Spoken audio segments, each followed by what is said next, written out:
चैतन्य ने उत्तर दिया, महाराज, अन्न तो आपका ही है, मैं तो सिर्फ पकाने वाला हूँ। आज्ञा होगी तो फिर से रसोई बन जाएगी। पुरी जी ने फिर से रसोई बनाने के झंझट का ख्याल करके कहा, फिर से बनाने की क्या जरूरत है?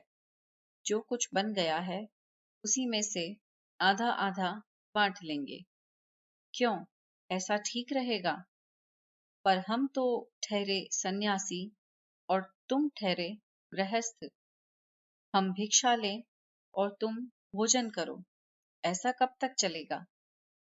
चैतन्य ने इस बात का यह आशय ग्रहण किया कि ईश्वरपुरी हमको सांसारिक बंधन हटा देने का संकेत दे रहे हैं, पर इस समय इस बात को बढ़ाना ठीक न समझकर उन्होंने सरल भाव से उत्तर दिया, महाराज को जैसी प्रसन्नता होगी वैसा ही किया जाएगा। आप हाथ पैर धो लें, यह आसन बिछा है। चैतन्य ने उठकर स्वयं स्वामी जी के पैर धोए और अपने रेशमी वस्त्र से उनको पोंछा। वे भिक्षा लेने बैठे और चैतन्य परसने लगे। आग्रह करके वे खिलाते गए और ईश्वरपुरी खाते गए। जब सब भोजन चुक गया तो स्वामी जी खिलखिलाकर हंस पड़े और कहने लगे, तुमने तो सब भोजन सामग्री हमको खिला दी, अब तुम क्या खाओगे महाराज? चैतन्य ने भी हंसकर उत्तर दिया, जिसे कला आती है उसे किसी बात में कठिनाई नहीं होती। आप देखते रहें, अभी रसोई बन जाती है। दूसरे दिन प्रातःकाल स्नान तथा संध्या वंदन करके चैतन्य ईश्वरपुरी के आश्रम में पहुंचे और अत्यंत नम्रता पूर्वक प्रार्थना की, महाराज, लोक व्यवहार के कार्यों में यह जीवन समाप्त हुआ जा रहा है। अब आप मुझे अपनी शरण में ले लीजिए और भगवत भक्ति का सच्चा मार्ग दिखलाइए। चैतन्य के ऐसे वचन सुनकर ईश्वरपुरी ने कहा, मैं तो आपका ही हूँ, आपके कहने से प्राण भी दे सकता हूँ, परंतु आपको शिष्य बनाकर मंत्र देने की योग्यता मुझ में नहीं है। मैं अधम हूँ, फिर आप जैसे उत्तम, कुलीन और विद्वान ब्राह्मण को मंत्रदान कैसे कर सकता हूँ? पर जब चैतन्य किसी प्रकार न माने तो उन्होंने कान में मंत्र पढ़कर दीक्षा दी। इससे उनका भावावेश बहुत बढ़ गया और पागल की सी अवस्था हो गई। उन्होंने अपने साथियों से कहा, तुम सब घर जाओ, मैं तो वृंदावन जाऊंगा। मेरी माता से कह देना कि उसका निमाई पागल हो गया है। साथी लोग उनका ऐसा भाव देखकर घबराने लगे। फिर ईश्वरपुरी ने उनको समझाकर सबके साथ नदिया भेजा। वे यथा समय घर पहुंच गए, पर अब उनकी अवस्था बदल गई थी। वे निमाई पंडित नहीं रहे थे और न किसी से पढ़ने लिखने के संबंध में ही चर्चा करते थे। उनके हृदय में भक्ति भाव छलक रहा था और भक्ति भी वह सर्वग्राही जो प्राणी मात्र के भीतर अपनी ही आत्मा का प्रतिबिंब देखती है। इस समय उनके हृदय में यही भाव उठ रहा था कि देश भर में भक्ति की ऐसी धारा बहाई जाए जिससे हिंदू धर्म की डूबती नैया फिर से ऊपर उठकर तैरने लगे। विदेशी और विधर्मी शासन के कारण जनता के हृदय में से धर्म का भाव जो निर्बल पड़ता जा रहा था, वह चैतन्य को बहुत खटकने लगा था। और उसी ने उनको घर-बार के भार से मुक्त होकर अपने को पूर्ण रूप से नवजागरण के कार्य के लिए अर्पित कर देने की अंतः प्रेरणा दी थी। घर पहुंचने पर जब अन्य परिचित जन उनसे मिलने आए और गया यात्रा का समाचार पूछने लगे, तो उन्होंने कहा, वहां का क्या वर्णन करूं, मैं तो पागल हो गया। वहां मुझे प्रभु के विराट स्वरूप की झांकी होने लगी और मुझे दिखाई पड़ने लगा कि मैं और अन्य सभी जीव भगवान से अभिन्न हैं। यह समस्त विश्व भगवान के ही भीतर अवस्थित है और हम सब उन्हीं के एक एक अंश हैं। प्रभु के इस रहस्य को समझ जाने से मैं कृतकृत्य हो गया और मुझे विश्वास हो गया कि अपने अस्तित्व को इस विराट विश्व में अंतर्हित कर देने में ही इस जीवन की सार्थकता है। पर संसार का नियम है कि जैसे ही कोई व्यक्ति इसके बंधनों को काटने, निष्काम और अनासक्त जीवन बिताने का विचार करता है, वैसे ही यह उसे अधिकाधिक बांधे रखने का प्रयत्न करने लगता है। जब चैतन्य अपने शिक्षा गुरु गंगादास से मिलने गए, तो उनको इसी प्रकार का उपदेश सुनने में आया। गंगादास स्वयं पुस्तकीय ज्ञान वाले पंडित थे। शास्त्र को पढ़ना और पढ़ाना ही उनका जीवन व्यवसाय था। चैतन्य पर उनका बड़ा स्नेह था, क्योंकि इनकी विद्वत्ता के कारण उनकी ख्याति भी बढ़ गई थी। चैतन्य ने गुरु के चरणों में प्रणाम किया और उन्होंने बड़े प्रेम से भेंट करके उनके मस्तक पर हाथ फेरा। उन्होंने कुशल समाचार पूछने के उपरांत कहा, बेटा चैतन्य, तुम मेरे प्रिय विद्यार्थी हो। तुम्हारे जैसे योग्य विद्यार्थी को पढ़ाने से मैं अपने परिश्रम को सफल मानता हूँ। तुमने समर्थ विद्वान बनकर मेरे नाम को भी प्रसिद्ध किया है। तुम्हारा स्वभाव बड़ा सरल है, पर तुम किसी के कहने में आकर अध्यापन कार्य को छोड़ना मत। जो पढ़े लिखे नहीं होते, जिनकी बुद्धि कुशाग्र नहीं होती, वे ही भक्ति के नाम पर नाचते कूदते फिरते हैं। तुम तो प्रसिद्ध विद्वान हो, मेधावी हो, तुमको ऐसे भाव में पढ़ना उचित नहीं। चैतन्य गुरु की सीख को सुनते रहे। उस समय वे नम्रता और विनय के भाव में विभोर हो रहे थे। वे स्वयं नहीं जानते थे कि मेरा जीवन इस प्रकार कैसे बदल गया। उन्होंने सरल भाव से उत्तर दिया, गुरुदेव, आपकी आज्ञा का पालन करने का मैं पूरा यत्न करूंगा, पर मैं क्या करूं? मेरा मन वश में नहीं है।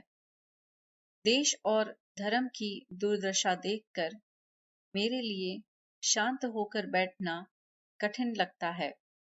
आप आशीर्वाद दें कि मन को स्थिर करके कर्तव्य पालन में संलग्न हो सकूं। गुरु ने उनके मस्तक पर प्रेम पूर्वक हाथ रखकर कहा, बेटा, सब ठीक हो जाएगा। चित्त को ठिकाने रखना चाहिए। अब अपने को संभाल कर पाठ पढ़ाने लगो। सैकड़ों विद्यार्थी निराश होकर फिर रहे हैं। ऐसा व्यवहार उचित नहीं। चैतन्य उनकी आज्ञा शिरोधार्य करके दूसरे दिन पाठशाला पहुंचे। सब विद्यार्थी भी पाठ पढ़ने को आकर बैठ गए। पिछले 3 महीने से उनकी पढ़ाई बंद रही थी। अन्य स्थान में पढ़ने से उनको ऐसा आनंद नहीं आता था। इधर उधर की कुछ बातें होने के पश्चात विद्यार्थियों ने पढ़ाई की बात चलाई, पर चैतन्य की इस समय दशा पढ़ा सकने की नहीं थी। उनके हृदय में तो इस समय जनता को धर्म के सच्चे स्वरूप का संदेश देने की आग भड़क रही थी। उन्होंने विद्यार्थियों से कहा, हम बहुत समय से शास्त्रों के इस पचड़े में पड़े हैं। उनसे कुछ ज्ञान वृद्धि अवश्य होती है, पर जीवन की सार्थकता इसे नहीं कह सकते। वास्तविक पढ़ाई तो यह है कि उस ज्ञान को किस प्रकार काम में लाया जाए, उसके द्वारा किस प्रकार अन्य जीवों का हित साधन किया जाए। भगवान का नाम सबसे मधुर और कल्याण करने वाला है। हमारा सच्चा हित इसी में है कि हम उस नाम के महत्व को स्वयं समझें और दूसरों को समझाएं। भगवान का ज्ञान और उनके आदेशों का पालन सच्ची विद्या है। चैतन्य देव का आशय यही था कि मनुष्य को विद्या तो प्राप्त करनी चाहिए, पर जो अपनी विद्या के लाभ को अपने तक ही सीमित रखना चाहता है, वह स्वार्थी है और उसका पढ़ना न पढ़ना बराबर है। यद्यपि चैतन्य भक्ति मार्ग के अनुयायी थे और उनका सर्वोच्च साधना मार्ग नाम कीर्तन ही था, पर उन्होंने स्वयं जीवन भर सेवा और परोपकार द्वारा लोगों को समाज के लिए त्याग और बलिदान की शिक्षा दी है। इसी प्रकार शंकराचार्य यद्यपि वेदांती थे, जिसके अनुसार यह समस्त जगत और उसके पदार्थ माया तथा ब्रह्म के अतिरिक्त और कुछ भी नहीं है, पर वे भी जन्म भर समाज को संगठित व शक्तिशाली बनाने का प्रयत्न करते रहे। इससे हम इस परिणाम पर पहुंचते हैं कि जो लोग इन महापुरुषों का नाम लेकर केवल गाकर और नाचकर कीर्तन करने का अथवा जगत को माया बतलाकर निकम्मे रहने का मार्ग अपनाते हैं, वे वास्तव में इन महापुरुषों की शिक्षा को कुछ भी नहीं समझते। भजन, पूजन, कीर्तन, ध्यान आदि की भी आवश्यकता है और महत्व भी है, पर तभी तक जबकि हम इनको साधन मात्र मानकर मुख्य रूप से अपनी शक्ति को समाजोत्थान में लगाएं। जनता में कीर्तन का प्रचार। इस प्रकार चैतन्य प्रभु ने पाठशाला और अध्यापकी के व्यवसाय से विदा ली और समस्त जनता में नाम कीर्तन द्वारा जागृति उत्पन्न करना, संगठन को दृढ़ करना अपना मुख्य कार्यक्रम निश्चित किया। वे प्रायः गंगा किनारे अपनी भक्त मंडली को एकत्रित करके मृदंग, मंजीरा, खंजरी, ढोल आदि बाजों के साथ मधुर कंठ से कीर्तन किया करते थे। जैसे जैसे इसका समाचार जनता में फैलता गया, उनके अनुयायियों की संख्या बढ़ने लगी। थोड़े समय में समस्त नदियां, नगर और आसपास के स्थानों में कीर्तन का प्रचार हो गया और वहां से देश के अन्य भागों में उसका प्रभाव पड़ने लगा। कीर्तन पहले भी अनेक वर्षों से प्रचलित था, पर तब तक 2-4 या 10-5 भक्त निजी तौर पर मिलकर कुछ समय भजन गा बजा लेते थे। चैतन्य के व्यक्तित्व और अपूर्व विद्या बुद्धि का इस कार्य में समावेश हो जाने से उसकी दिन दूनी प्रगति होने लगी और कुछ ही समय में उसने नगर व्यापी ही नहीं, देशव्यापी संगठन का रूप धारण कर लिया। मुसलमान बादशाहों और नवाबों के निरंकुश शासन में हिंदुओं को किसी प्रकार का राजनैतिक अधिकार तो था नहीं। अगर किसी को सरकारी पद दिया भी जाता तो उसे शासकों की हाँ में हाँ मिलानी पड़ती थी और सरकारी आदेशों का पालन करने के लिए अपने ही भाइयों का दमन करना पड़ता था। इससे हिंदू लोगों में भी विशृंखलित होते रहते थे और विधर्मियों के अन्याय अत्याचारों का विरोध करने की उनकी शक्ति निरंतर लुप्त होती जाती थी। अब चैतन्य देव के प्रचार कार्य से उनको संगठित होने की एक नई दिशा मिली और कुछ ही दिनों में कीर्तन के माध्यम से ही जन जागृति की एक अभिनव लहर सर्वत्र फैल गई। इस नवीन परिवर्तन को देखकर मुसलमान शासक मन में कुछ चिंतित हुए और उनको भय हुआ कि यह धर्म के नाम पर किया गया कीर्तन किसी दिन हमारी सत्ता के लिए एक रोड़ा सिद्ध हो सकता है। उन्होंने अपने अनुयायियों द्वारा इसका विरोध और शिकायतें करना शुरू किया। मुसलमान नागरिक तो ऐसी बातों को पसंद ही क्यों करने लगे।